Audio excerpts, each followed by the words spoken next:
Mas Setsu, ini kan mungkin banyak orang di luar sana nih yang penasaran sama Mas. Nah, boleh dijabarin dulu nggak sih Setsu ini itu apa dan kenapa kok milih kata Setsu untuk nama panggungnya Mas? Setsu ini kalau bagi saya itu sebenarnya hadiah yang dulu pernah saya dapat di tahun 2009-2010. Cuman kalau mau dijabarkan ya saya sempat kepo juga sih itu karena banyak yang bilang kalau Setsu sendiri tuh kok kayak ke Jepang-Jepangan ya gitu. Terus saya ini bertekad buat nyari kamus Jepang gitu. Saya nyari, ternyata emang ada artinya dan itu kalau dijabarin memang luas ya sebenarnya. Kalau secara objek sendiri itu sebenarnya Setsu itu banyak konotasinya lebih ke urusan media. Kayak gitu aja. Ternyata memang dulu kan saya SMP kan sering main game online dan LAN ya. Itu ada game tentang bahwa dewa-dewa mitologi zaman Yunani. Nah, di situ tuh emang ada salah satu gamenya itu, karakter gamenya itu namanya Seti. Nah, di situ kan wah dari visual, dari karakter, wah nama set kayak bagus nih. Aku ambil lah nama Seti untuk salah satu nickname sebenarnya pada zaman itu. Terus seiring berjalannya waktu mulai saya kembangin si nama ini biar orang nggak terlalu gampang nebaknya. Aku kasih belakangnya tuh set, terus aku kasih angka 54. Jadi set 54. Setsu sendiri punya ciri khas dalam grafitinya nggak sih? Iya ada. Dulu memang saya combine ya antara letter, tulisan gitu, teks atau karakter gitu. Jadi saya selalu ngomben. Cuman memang identik dari Setsu ini sendiri yang dikenal sama orang-orang terdekat dari kalangan luar itu memang dari karakter yang saya buat. Identiknya lebih ke unggas atau bisa diperkecil lagi burung hantu sebenarnya. Oke. Nah, tapi dalam setiap gambarnya itu Mas Setsu selalu ninggalin identitas nggak? Kayak tulisan Setsunya atau cuman icon dari Setsu itu sendiri? Ini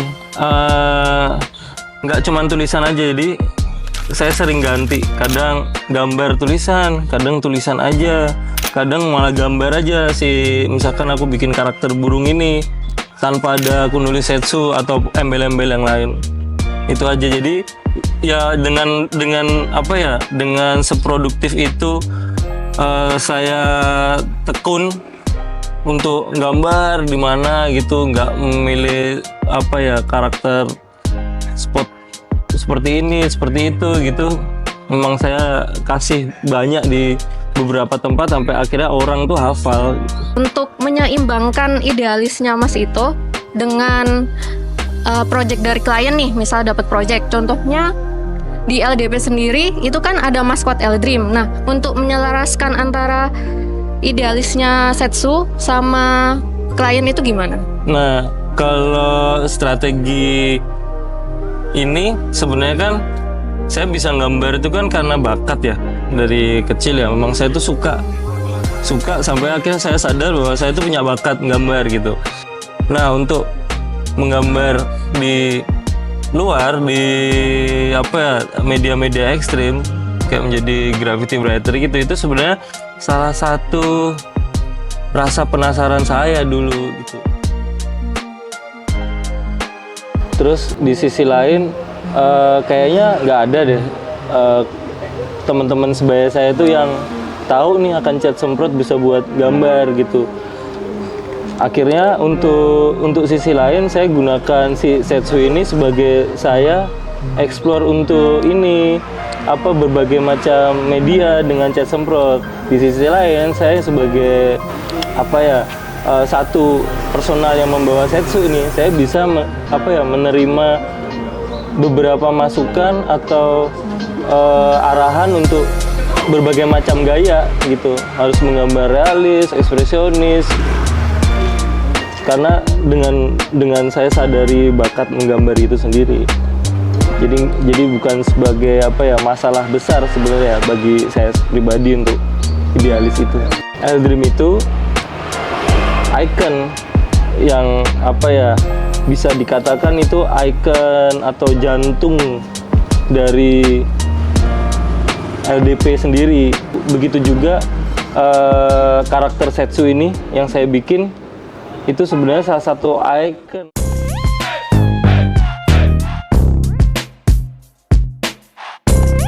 Nah, kalau graffiti writer ini kan udah emang biasa gambar di tembok ya Mas ya. Kalau di data center sendiri kan pernah ada project nih sama LDP di data center. Itu tuh tantangannya buat Mas Setsu sendiri itu gimana?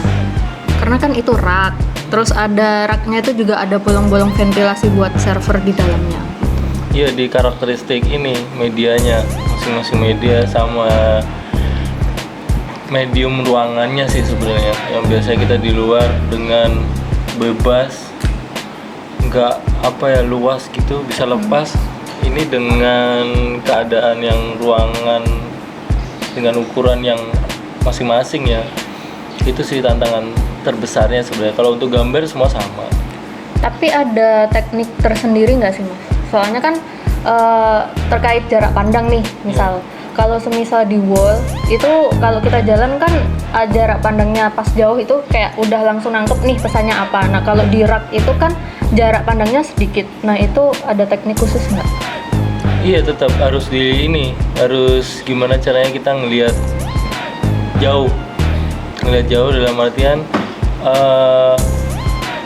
bonusnya itu adalah nggak semua sisi rak di ruangan itu tuh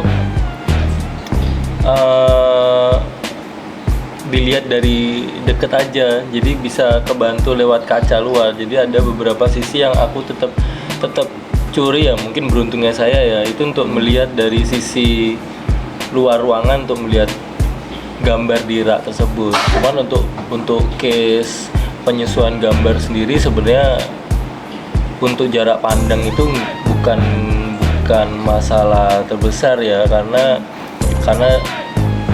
dari saya pun juga menggambar itu bisa karena terbiasa dengan berbagai macam teknik, terutama yang ini beda dengan yang lain ya. Biasanya mayoritas tuh pakai kuas, pakai spidol, ini pakai media yang melayang, cat semprot itu sendiri dengan medium, berbagai macam medium itu.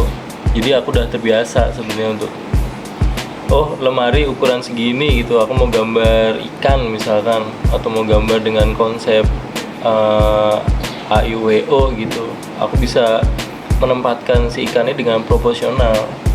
Itu aja sih.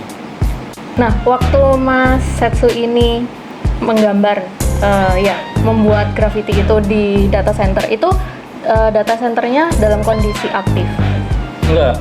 Oh enggak. Belum beroperasional. Itu berarti Mas gambarnya di luar ruangan? Dalam ruangan. Di dalam ruangan. Dalam ruangan, tapi si box ini masih kosong. Oke. Si box ini masih kosong, jadi masih aman lah untuk penyemprotan cat. Nah itu ada kerumitan sendiri nggak sih Mas, kayak ketika gambarnya itu di luar ruangan sama di ruangan yang cukup sempit gitu? Nah kalau kesulitannya cuman ini di bagian yang sebenarnya nggak kena cat ya maksudnya untuk istilahnya menjaga kebersihan sebenarnya, melapisi beberapa sisi itu pakai plastik. Itu aja sih yang effort di awal. Kalau di kasusnya yang saya dengan LDP itu tuh memang AC tuh nggak cuma satu, dan AC-nya itu pun juga harus di cover. Jadi mau nggak mau AC yang harus di cover dengan cat itu dimatiin dulu. Dimatiin dulu. Terus cat semprot yang saya gunakan ini kan di berbagai macam media bisa. Hmm. Cuman tergantung nanti suhu ruangannya aja. Kalau misalnya terlalu panas ya mungkin ada beberapa warna yang nggak bisa gitu. Cuman karena suhu ruangannya pasti normal gitu, jadi aman. Jadi kalau untuk AC sendiri tercover. Cuman kalau misalkan habis digambar mau dinyalain ya mungkin nunggu apa ya, udaranya tuh normal lagi. Misalkan normal dari bau cat dan sebagainya. Karena kan cat itu kan debu kan, pasti meninggalkan debu kan. Berarti ini bukan pengalaman pertama ya untuk media-media kayak itu tadi? Kalau sisi propernya pengalaman pertama ini. Oh, oke. Dengan blower yang seproper itu ya. Biasanya itu ya blower pada umumnya. Tapi kalau blower dengan suara yang sebising itu dan pipa sepanjang itu ya, maksudnya satu ruangan yang digambar, sampingnya itu ruangan aktif, kantor hidup 24 jam, dan ada orang di situ yang bekerja kan 24 jam juga, biar nggak terganggu nih sama bau ataupun debu yang dihasilkan dari ini cat semprotnya. Itu tutup rapat terus tambahin blower. Nah kalau gitu saya mau ngasih tantangan nih sama Mas Setsu. Nah bisa nggak sih ekspresiin satu kata aja tentang pengalaman gimana sih rasanya bekerja sama dengan LDP gitu, yang menggambarkan rasa Eksperimental. Oke. Kenapa Mas? Karena dengan tipe yang sama-sama mengharuskan adanya icon dengan bentuk yang berbeda nih, itu walaupun wujudnya itu sama-sama karakter ya, tapi kan secara pola penggambaran kan pasti memiliki karakter berbeda nih, dengan kekhasan dari icon sendiri. Gimana caranya membuat icon yang dihadirkan tuh tetap mirip dengan berbagai macam pose. Saya sendiri suka bikin karakter kartun atau membuat karakter kartun baru dengan berbagai macam referensi. Itu saya belum bisa nemuin orang yang bisa gambar kartun meniru karakter yang saya bikin si Setsu ini. Nah itu tantangan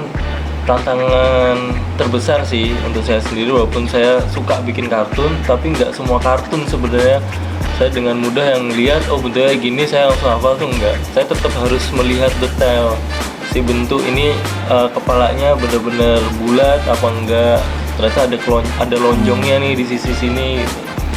Karena kalau salah dikit tuh pasti ada goyah hati itu loh, wah kok kurang pas ya gitu. Ela tá cheia de tesão, eu vou te fuder com amor. Mina linda, safadinha, arregaça esse